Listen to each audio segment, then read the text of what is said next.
I'm gonna keep eating this because I love steak. Hey, what's up everybody? Welcome back to G-Rod Grills. My name is Gerardo and this is my channel. If you're into backyard barbecue on a variety of different grills, whether it's pellet, charcoal, or electric, absolutely please consider subscribing because that's exactly what this channel is all about. Today I'm going to be doing a steak cook. I'm going to be doing a reverse sear steak on my Pit Boss 440 behind me. It's a pellet grill. If you're not familiar with the process of reverse searing, really what it is that you're cooking your steak at an indirect heat for a certain period of time. Generally it's a low temperature so that you're getting a little bit of smoke into it. And then you're searing it once it reaches 15 to 20 degrees prior to your preferred doneness. Once you sear, you get that perfect crust on each side and it's absolutely delicious. It's super easy to do. It just takes a little bit longer, but I'm telling you, it's absolutely worth the wait. Are you ready to get going? Let's go.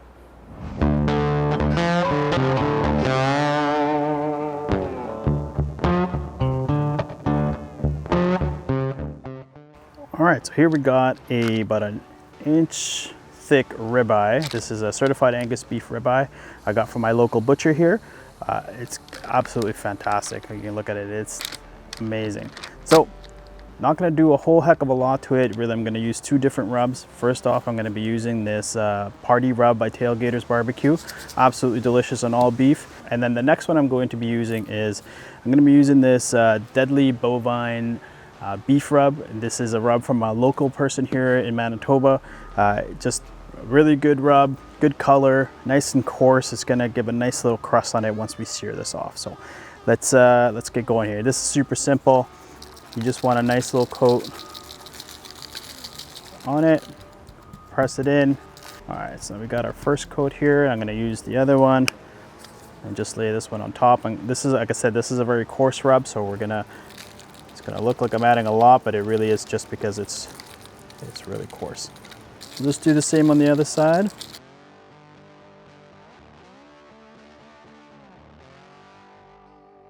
And that's pretty much it. That's all we're gonna do to the rub. Now, you're gonna wanna do this at least an hour to 2 hours prior to you actually start cooking it. You can just use salt and pepper if you'd like to. What that's gonna do is gonna take the salt out of the rubs in here and it's gonna permeate into the meat. Just gonna dry brining it a little bit. So usually you would dry brine using just regular salt. In this case, I'm using the full rub and that salt's still gonna get in there and it's gonna be awesome. So I'm gonna put this back in the fridge for the next couple of hours. And then I'm going to take it out about 20 minutes before, right when I start up my Pit Boss, I'm going to take it out just so that it gets up to room temperature a little bit, and I'll show you how we get it done then. All right, here we go. So now we've had the steak out for about 20 minutes or so. I'm going to go ahead and put my probe in. I'm using a MEATER Plus. This is a wireless thermometer with a Bluetooth base. So this links to my phone, and so I can monitor exactly what's going on here. If you want to learn a little bit more about them or you want to pick one up for yourself, there's a link in the description and go ahead and click that. There's also a discount code there for you. Save yourself a little bit of money. So now what you're going to want to do here is you're going to want to put it into the thickest part of the steak. So you can see it's maybe a scooch, a little thinner on this side than it is on this side. So I'm going to kind of come in this way and try to get it there. There's also a little notch on here. I don't know if the camera picks it up. There's a little notch on the probe.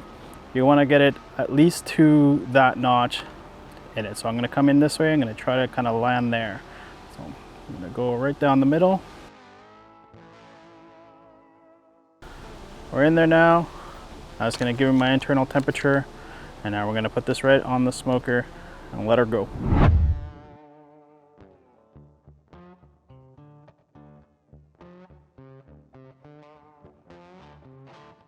Okay, here we go. So I'm just going to keep my base here for my thermometer just on the box so I can monitor from inside the house. And I'm going to put it just opposite of the burn pot, which is on this side. This will be the hotter side of the grill.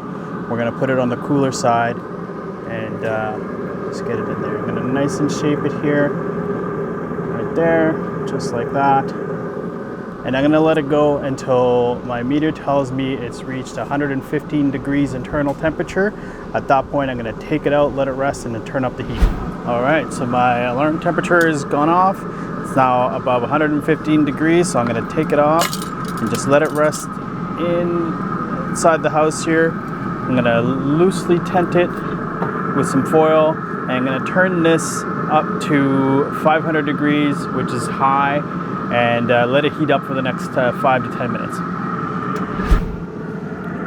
right, here we go. So this has been heating up now for a good 10 minutes or so, 10-15 minutes. Just gonna go ahead and open up the fire pot here. Get access to that flame. Now I've gone ahead and taken off my probe out because this is going to be really hot in there and I don't want my probe to get damaged. So, right, there we go. What we're going to do is we're going to go 2 minutes per side, and I'm going to turn a quarter turn after the first minute.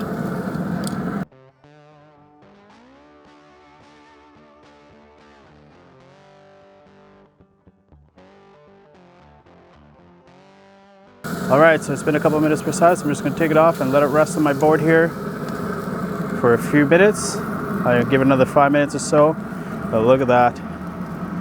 Absolutely delicious. And hopefully you can see it there. All right, so here we go. Now we've got it seared. It's rested for a good 5 minutes or so. I also did put a little bit of finishing butter on top, and I'm using this Von Slicks red pepper finishing butter. This is really good stuff. Obviously you can make your own, just kind of mix up some softened butter with whatever seasonings or herbs you like. These guys make it all, it's all local here to Manitoba, so really good product. I recommend trying it if you can. And let's just get right into this. Just gonna cut it right down the middle here. You probably can't really see here, but the sun really kind of affects everything here, but it is nicely done here. It's all medium. You can see all the juices all over my board here. It's insane. Let's have a look.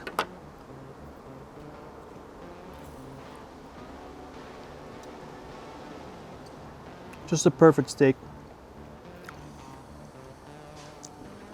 See a nice little sear on each side. And that's all you want, really. I mean, you get a little bit of the smoke in here, a little bit of the char from that sear.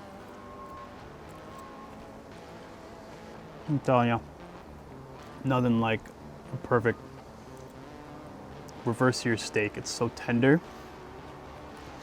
And that crust you get at the end is just heavenly, delicious, absolutely delicious. And I'm just gonna probably finish the steak here while I talk to you, but just, it's amazing. There's, you can see here on my board all the juices from the steak. So again, just to kind of go over it, reverse searing, really all it means is that you're indirect cooking your meat or whatever it is. It doesn't have to be steak. You indirect cook for however long it takes to about 15 to 20 degrees before it gets to your preferred doneness. Once you get there, you take it off, you let it rest for a bit, turn your grill up to high, and then sear it about a minute or two per side, and you end up with a perfect every time. It's the best way to do a steak, in my opinion. I mean, hot and fast is fantastic. If you're doing it over charcoal, that's obviously really good. The nice thing about reverse searing too is that you can actually do it at a higher temperature as long as you're doing that indirect first. You don't want that flame directly on it, cooking this really fast. If you're doing it on over charcoal, you can 275, 300, just throw some wood chunks into the coals there and let those kind of get to a clean burn, and then throw your steaks on. Let them go until, again, 15 to 20 degrees before your preferred doneness, and boomsies, Bob's your uncle.